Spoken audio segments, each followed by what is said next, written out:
Good morning, welcome to TV 45. ముందుగా bulletin లో headlines చూద్దాం. ఎన్నికల్లో స్వేచ్ఛగా నామినేషన్ వేసే పరిస్థితి లేదు. ఏపీలో ఫ్యూడలిస్టిక్ కోటల్ని బద్దలు కొట్టక తప్పదన్న పవన్. టీఆర్ఎస్ ఎర్ర కేసు నిందితుడు రామచంద్ర భారతిపై మరో కేసు. నకిలీ ఆధార్, పాన్ కార్డులను తయారు చేసుకున్నారన్న ఆరోపణ.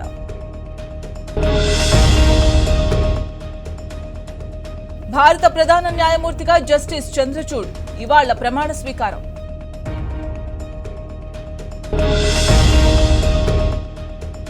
నేపాల్లో భారీ భూకంపం, భూమి తీవ్రత 6.3గా నమోదు.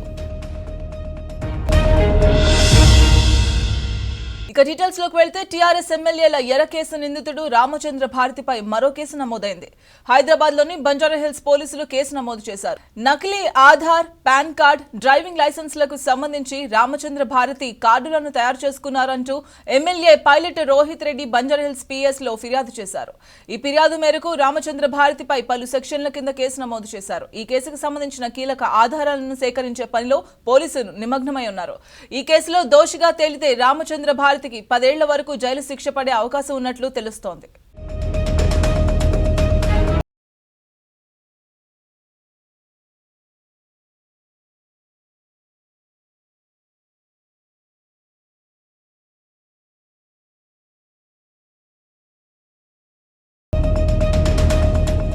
ఎన్నికల్లో స్వేచ్ఛగా నామినేషన్ వేసే పరిస్థితి లేదన్నారు జనసేన అధ్యక్షుడు పవన్ కళ్యాణ్. బ్రిటిష్ పాలన నుంచి విముక్తి లభించినా ఎవరికి ఊడిగం చేయాలని ప్రశ్నించారు.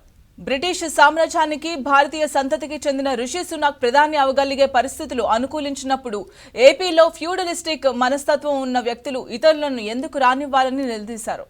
ఏపీలో రాజకీయ పరిస్థితులను చూస్తుంటే ఫ్యూడలిస్టిక్ కోటల్ని బద్దలు కొట్టక తప్పదని తెలిపారు.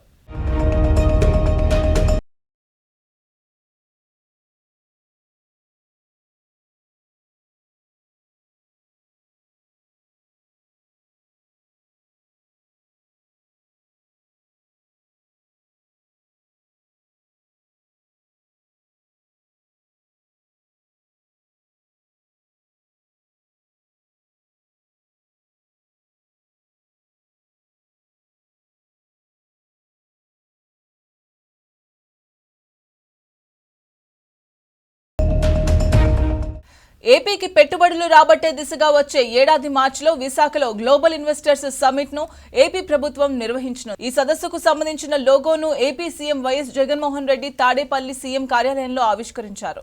2023 మార్చిలో వరుసగా 3 రోజుల పాటు ఈ సదస్సు జరగనుంది. ఏపీలో పెట్టుబడులకు గల అవకాశాలను ఆయా పారిశ్రామిక దిగ్గజాలకు వివరించడంతో పాటుగా ఆయా కంపెనీలు ఏపీలో పెట్టుబడులు పెట్టేలా ప్రోత్సహించడమే ఈ సదస్సు ముఖ్య ఉద్దేశమని రాష్ట్ర పరిశ్రమల శాఖ మంత్రి గుడివాడ అమర్నాథ్ తెలిపారు.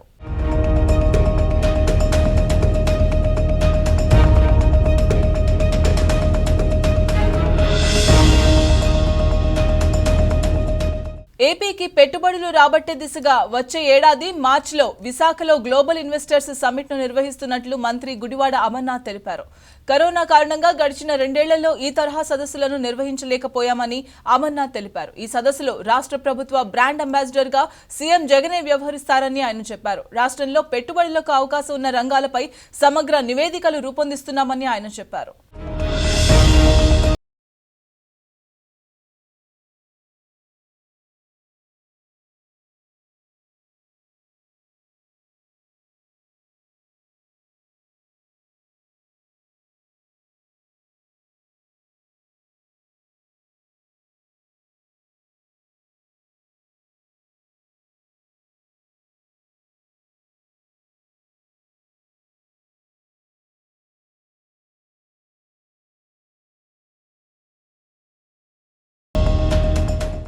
దేశవ్యాప్తంగా సంచలనం సృష్టించిన టీఆర్ఎస్ ఎమ్మెల్యేల కొనుగోలు కేసులో తెలంగాణ హైకోర్టు కీలక తీర్పు ఇచ్చింది. ఎమ్మెల్యేల కొనుగోలు కేసులో పట్టుబడ్డ 3 నిందితుల దర్యాప్తుపై కోర్టు స్టే ఎత్తేసింది. బీజేపీ పిటిషన్ను కోర్టు పెండింగ్ లో పెట్టింది.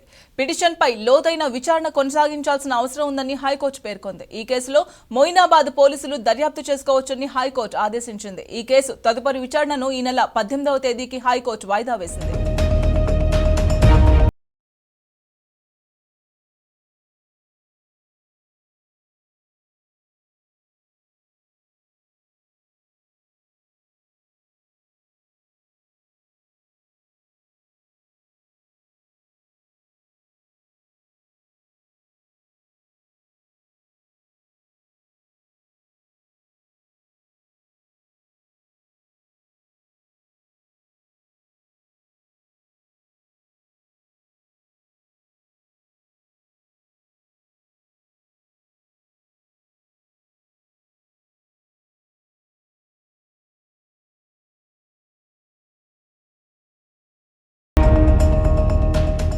గుండెపోటుకు గురై కేర్ ఆసుపత్రిలో చికిత్స పొందుతున్న సీనియర్ రిపోర్టర్ మనోహర్ త్వరగా కోలుకోవాలని విద్యాశాఖ మంత్రి సబితా ఇంద్రారెడ్డి ఆకాంక్షించారు.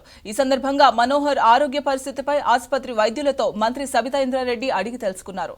మనోహర్ వైద్య ఖర్చుల కోసం ₹1,00,000 నగదును అందజేశారు. మనోహర్ కుటుంబానికి అండగా ఉంటానని మంత్రి సబితా ఇంద్రారెడ్డి తెలిపారు. ఈ కార్యక్రమంలో యువనేత కార్తిక్ రెడ్డి, రంగారెడ్డి జిల్లా వర్కింగ్ జర్నలిస్టు సంఘం అధ్యక్షులు కొంపల్లి శ్రీకాంత్ రెడ్డి, సీనియర్ పాత్రికేయులు పాల్గొన్నారు.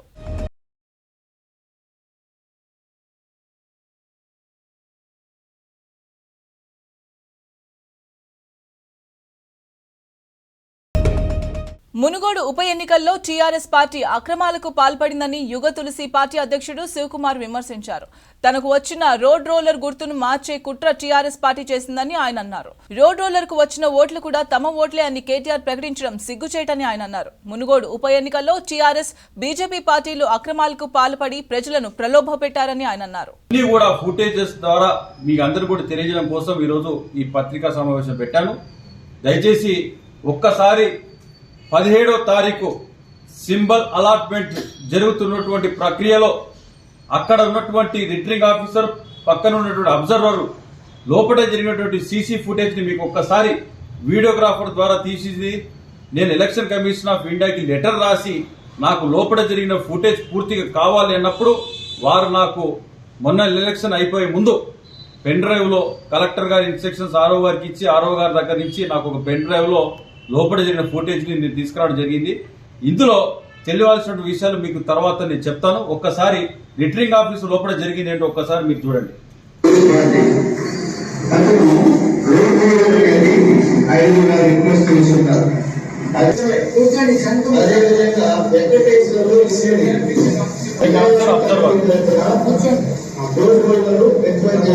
డ్రా తీస్తున్నారు, రోడ్ రోల్లో డ్రా తీసేటువంటి వీడియో ఇది.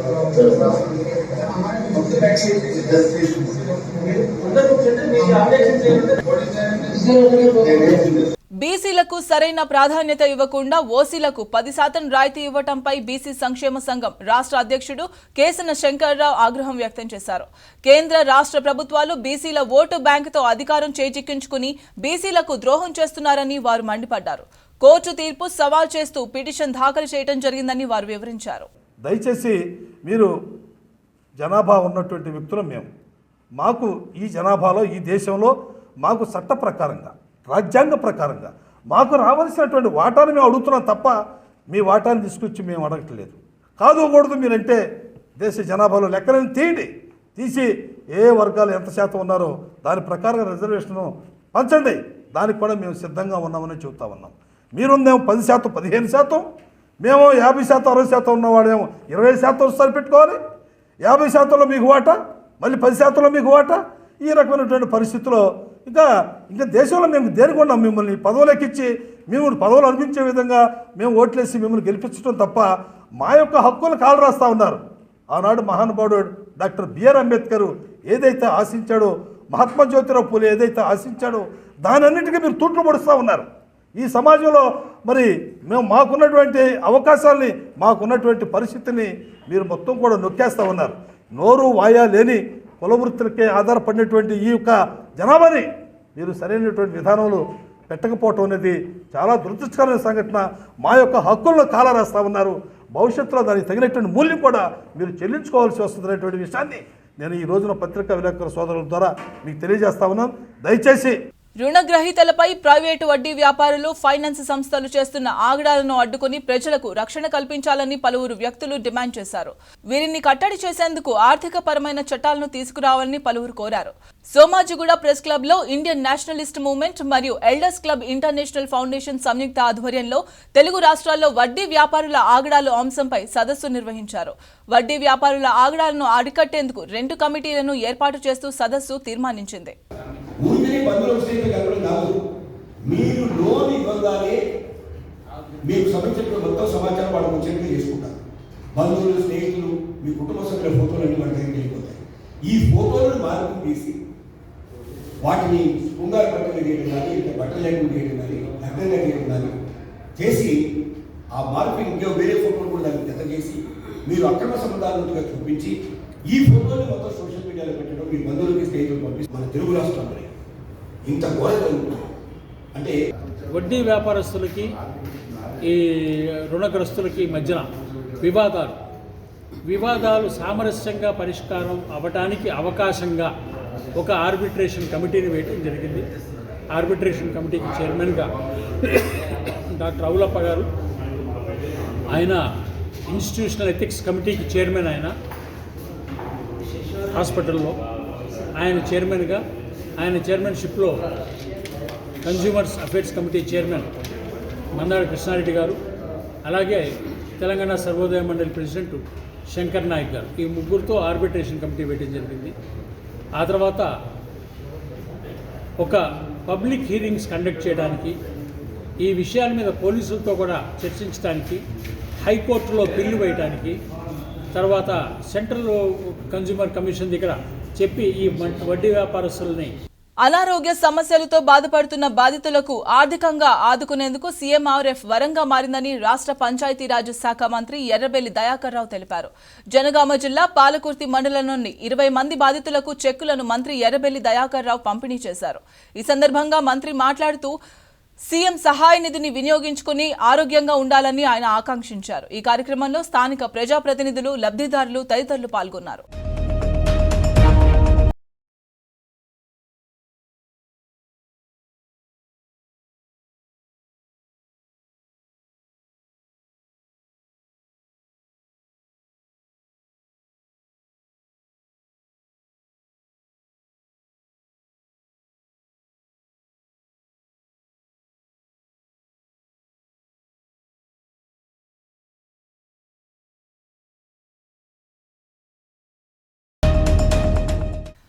మూఢనమ్మకాల నిర్మూలనకు ప్రభుత్వం వెంటనే చట్టం తీసుకురావాలని మూఢనమ్మకాల చట్ట సాధన సమితి డిమాండ్ చేసింది. చంద్రగ్రహణం సందర్భంగా గ్రహణాల పట్ల ప్రజలకు ఉండే భయాందోళనలు, అపోహలు తొలగించడానికి ఓయూ ఆర్ట్స్ కళాశాల వద్ద మూఢనమ్మకాల నిర్మూలన చట్ట సాధన సమితి ఆధ్వర్యంలో అవగాహన కార్యక్రమాన్ని నిర్వహించారు. గ్రహణ చంద్రునితో సెల్ఫ్ విత్ భోజనం కార్యక్రమాన్ని నిర్వహించారు. జ్యోతిషులు చెప్పే మాటలు నమ్మకుండా ఉండడానికి ప్రజలను చైతన్యం చేస్తున్నామని నిర్వాహకులు తెలిపారు. గ్రహణ చందమామతో సెల్ఫీ కార్యక్రమాన్ని నిర్వహించడం జరుగుతుంది. ఎందుకంటే మూఢనమ్మకాలు సమాజంలో ఎంతగా పెచ్చరిల్లినాయంటే గ్రహణం పేరుతో గతంలో 3 ఏళ్ల క్రితం చంద్రగ్రహణం పేరుతో ఉప్పల్లో 3 నెలల పసిపాప గొంతు కోసి చంపడం జరిగింది. మొన్ననే అక్టోబర్ 25 సూర్యగ్రహణానికి ముందు రోజుల్లో ఉప్పల్లో తండ్రి కొడుకులు ఇద్దరిని క్షుద్ర పూజలు చేస్తున్నారని నరబలి హత్య చేయడం జరిగింది. క్రూరంగా నరికి చంపడం జరిగింది. అదేవిధంగా మదనపల్లిలో చూసాం, తండ్రి కొడుకులు తల్లిదండ్రులు తమ బిడ్డల్ని అత్యంత క్రూరంగా డంబెల్స్ తో కొట్టి చంపింది కూడా చూసినాం. సో ఇలాంటి ఒకవైపు మూత్రం తాగే మూఢత్వంలోకి, మరొక వైపు తోటి వాళ్ళ ప్రాణాలు తీసే మూఢత్వంలోకి వెళ్తా ఉంది. ఎందుకని ఈ గ్రహణం రాగానే జాతకాల పేరుతో ఆ రాశి ప్రభావం ఉంటుంది, ఈ రాశి ప్రభావం ఉంటుంది, వాళ్ళ మీద ఈ రకంగా ప్రభావం చూపెడుతుంది, కాబట్టి మీరు పరిహారాలు చేసుకోవాలని చెప్పి చాలా మంది బెదిరిస్తా ఉన్నారు. 100 కోట్ల రూపాయల ప్రజల డబ్బును రకరకాల స్కీమ్ల పేరుతో వసూలు చేస్తున్న కేటుగాళ్లు, తెల్లవారేసరికి బోర్డు తిప్పేస్తున్న ఘరానా దొంగలు, నష్టపోయిన బాధితులు క్యూ కట్టి మరీ పోలీసులకు ఫిర్యాదులు, తీరిగ్గా చర్యలకు ఉపక్రమించే యంత్రాంగం, ఏళ్లకు ఏళ్లు దర్యాప్తులు. Agrigold, Abhay gold, Akshay gold, Uma Chits, Heera group సంస్థ ఏదైనా తీరు ఇదే. ఇప్పుడు విజయవాడ కేంద్రంగా సర్కారీ కళ్ల ముందే అక్రమాలకు సిద్ధమైంది.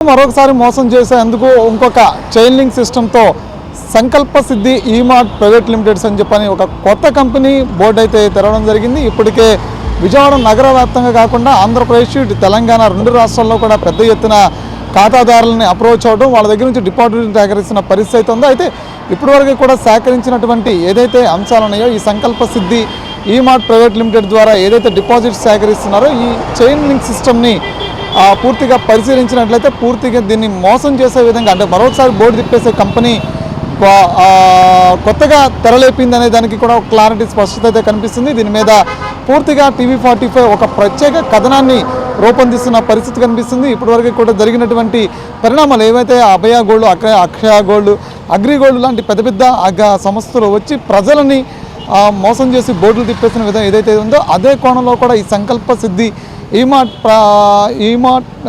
ఈకార్ట్ ప్రైవేట్ లిమిటెడ్ అనేది ఏదైతే ఉందో దీని ద్వారా కూడా మరొకసారి ప్రజలు మోసపోవడం సిద్ధంగా ఉన్నారా అనే దాని మీద టీవీ45 ప్రత్యేక కథనం.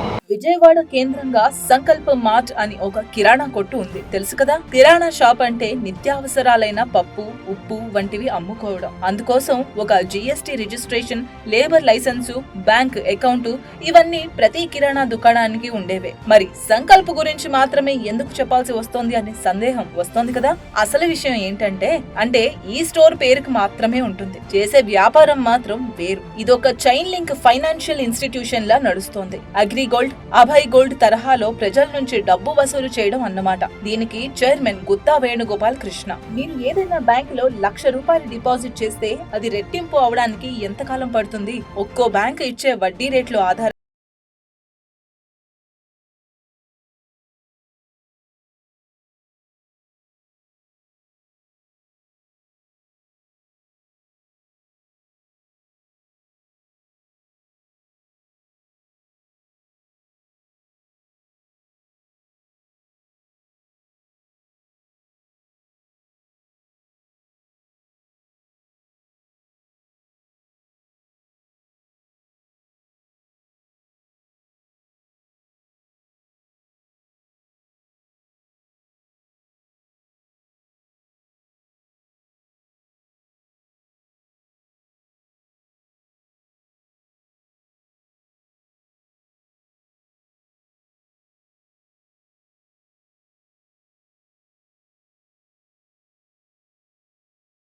చేయడానికి అర్హత లేదు. కొనుగోలు చేసిన భూమిని డెవలప్ చేసి దాని ద్వారా డిపాజిటర్లకు 3 రెట్లు ఆదాయం సమకూరుస్తామంటున్నారు. మరి ఇదే తరహా వ్యాపారం చేసిన పదుల సంఖ్యలో కంపెనీలు ఎందుకు మూతపడ్డాయి? ఇప్పటి వరకు వాటికి సంబంధించిన బాధితులకు న్యాయం ఎందుకు జరగలేదు? లక్షల మంది బాధితులు నిత్యం పోరాటాలు ఎందుకు చేయాల్సి వస్తోంది? సమాధానం చెప్పేదెవరు? లక్షల్లో డిపాజిట్లు కలెక్ట్ చేస్తూ ప్రజలకు కుచ్చుటూపి పెట్టేందుకు ఈ సంకల్ప సిద్ధి ఈ కార్డ్ ప్రైవేట్ లిమిటెడ్ ఇండియా ముందుకు వచ్చిన పరిస్థితి కనిపిస్తుంది. విజయవాడ నగరంలో ప్రధాన ఆఫీసుని, కార్యాలయాన్ని ఏర్పాటు చేసి దీని ద్వారా ప్రజల దగ్గర నుంచి డిపాజిట్లు వసూలు చేయడమే కాకుండా దీన్ని నిర్వహిస్తున్నటువంటి ఎవరైతే గుప్తా వేణుగోపాల కృష్ణ ఉన్నాడో అతను జస్ట్ నామమాత్రపు అనుమతులు మాత్రమే తీసుకొచ్చి ఈ సంకల్ప్ సిద్ధి ఈ కార్డ్ ప్రైవేట్ లిమిటెడ్ ఇండియాని ముందుకు తీసుకురావడంతో కూడా ప్రజలకి కుచ్చుటోవి పెడతానికి స్పష్టత అయితే కనిపిస్తుంది. ఇప్పటివరకు కూడా ప్రజల దగ్గర నుంచి ఎంత మొత్తం సేకరించారు ఏంటి అనే దాని మీద కూడా అంతుపట్టిన పరిస్థితులు, ఎప్పుడు బోర్డు తిప్పేస్తారో కూడా తెలియని పరిస్థితుల్లో కూడా ఈ సంకల్ప సిద్ధి నడుస్తుంది. కేవలం కొన్ని మార్ట్స్ని మాత్రమే చూపిస్తూ దాన్ని అనుసంధానం చేస్తూ కూడా చైన్ లింక్ సిస్టమ్తో కూడా డిపాజిట్లు సేకరిస్తున్నట్టు కూడా వెలుగులోకి వచ్చినటువంటి అంశాలు. బాధితులకు ఇచ్చినటువంటి వ్యాలెట్ ఏదైతే ఉందో ఆ వ్యాలెట్ ద్వారా కూడా డబ్బులు అందులో వేస్తాము అంటూ కూడా చెప్పి గత కొద్ది రోజుల నుంచి ఆ వ్యాలెట్ నుంచి కూడా డబ్బులు బాధితులు డ్రా చేసుకోవడం లేనటువంటి పరిస్థితులు కూడా ఈ సంకల్ప సిద్ధి కనిపిస్తున్నట్టు పరిస్థితి కనిపిస్తుంది. సంకల్పం సిద్ధిస్తుందా లేదా ఏంటి అనే దాని మీద కూడా ప్రజలకి అంతుపడటం లేదు. సంకల్ప్ రిఫరల్ ప్రోగ్రామ్ మరో కుంభకోణం. దీన్ని చాలా ప్లాన్డ్ గా డిజైన్ చేశాడు గోపాల్ కృష్ణ. ఇందులో మొత్తం 5 దశలు ఉంటాయి. దీనికో కోడ్ భాష,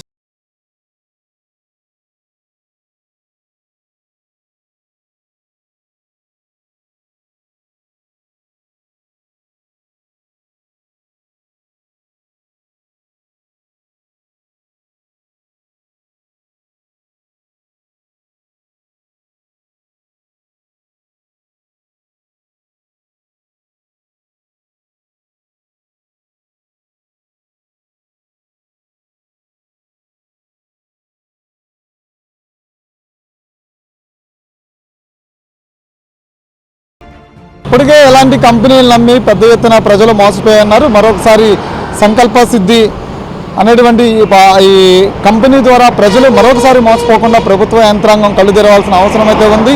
పూర్తిగా చేతులు కాలేక ఆకులు పట్టుకునే అనే చందంగా కాకుండా ముందుగానే చర్యలు కనుక చేపడితే ఏదైతే సంకల్ప సిద్ధి ఈ కార్డ్ ప్రైవేట్ లిమిటెడ్స్ ఇండియా ఉందో దాని మీద ముందుగానే చర్యలు చేపడితే కనుక దీని బారిన పడుతున్నటువంటి ప్రజల్ని కాపాడటమే కాకుండా ఇప్పటివరకు ఎవరైతే డిపాజిటర్లు ఉన్నారో వాళ్ళకి మేలు చేసినట్టు కూడా ఉంటుంది. దీని మీద ప్రభుత్వ అధికారులు తక్షణమే స్పందించి దీని మీద చర్యలు చేపడితే కూడా బాగుంటుంది అంటున్నారు. దీని మీద పూర్తిగా ఎలాంటి ప్రైవేట్ కంపెనీలు రాకుండా మరొకసారి ఇలాంటి చైన్ సిస్టమ్తో వచ్చేటువంటి కంపెనీలు ఇప్పటివరకు ఎలాంటి ప్రజలను ఎలాంటి మోసం చేసినాయో కూడా పెద్ద ఎత్తున డిపాజిట్లు సేకరించి ఎంత ఎత్తున మోసం చేశారో కూడా ఇప్పటివరకు బాధితులు మనం చూస్తే తెలిసింది. అగ్రిగోల్డ్, అభయగోల్డ్, అక్షయ్ గోల్డ్ లాంటి పెద్ద సంస్థలు చేసినటువంటి గాయాలు ఇంకా మానక ముందే మరొకసారి పేద ప్రజలను పిండుకునేందుకు ఇలాంటి కంపెనీలు ముందుకు వస్తున్న పరిస్థితి కనిపిస్తుంది. ఏపీ వ్యాప్తంగా కాకుండా తెలంగాణ వ్యాప్తంగా కూడా నిర్వహిస్తున్నటువంటి ఈ కంపెనీ మీద చర్యలు చేపట్టాల్సిన అవసరం కూడా ఎంతైనా ఉంది. అధికారులు దీని మీద దృష్టి సారించాల్సిన అవసరం చాలా ఉంది. ఎందుకంటే డిపాజిటర్లందరూ కూడా నిరక్షరాస్యులు, కేవలం నిరుపేదలైనటువంటి కుటుంబాల నుంచి వచ్చిన వాళ్ళే కాబట్టి వాళ్ళ బారిన పడి నష్టపోకుండా కాపాడాల్సిన అవసరం కూడా ఇటు ప్రభుత్వ యంత్రాంగం మీద కూడా కనిపిస్తున్న పరిస్థితి కనిపిస్తుంది. భారత నూతన ప్రధాన న్యాయమూర్తిగా జస్టిస్ ధనుంజయ్ యశ్వంత్ చంద్రచూడ్ ప్రమాణ స్వీకారం చేశారు. రాష్ట్రపతి ద్రౌపది ముర్ము ప్రమాణం చేయించారు. సుప్రీంకోర్టులో సుదీర్ఘకాలంగా న్యాయమూర్తిగా కొనసాగుతున్న జస్టిస్ చంద్రచూడ్ సీజేఐగా ఏకంగా 2 ఏళ్ల పాటు కొనసాగనున్నారు. దేశంలోనే కీలక కేసులుగా పరిగణించిన అయోధ్య, శబరిమల, సెక్షన్ 377 గర్భ విస్తృత వంటి కేసుల్లో జస్టిస్ చంద్రచూడ్ కీలక తీర్పులు ఇచ్చారు.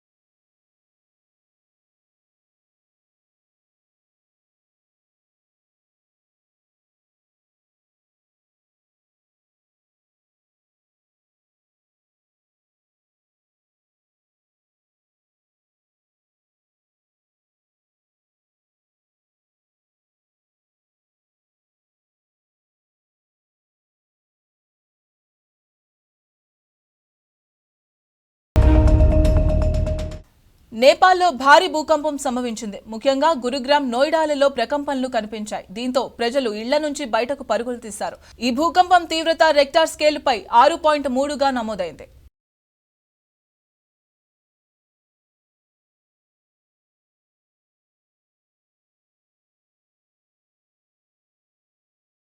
ఇవి బులెటిన్ అప్డేట్స్. మరిన్ని అప్డేట్స్ కోసం స్టే ట్యూన్ టు TV45.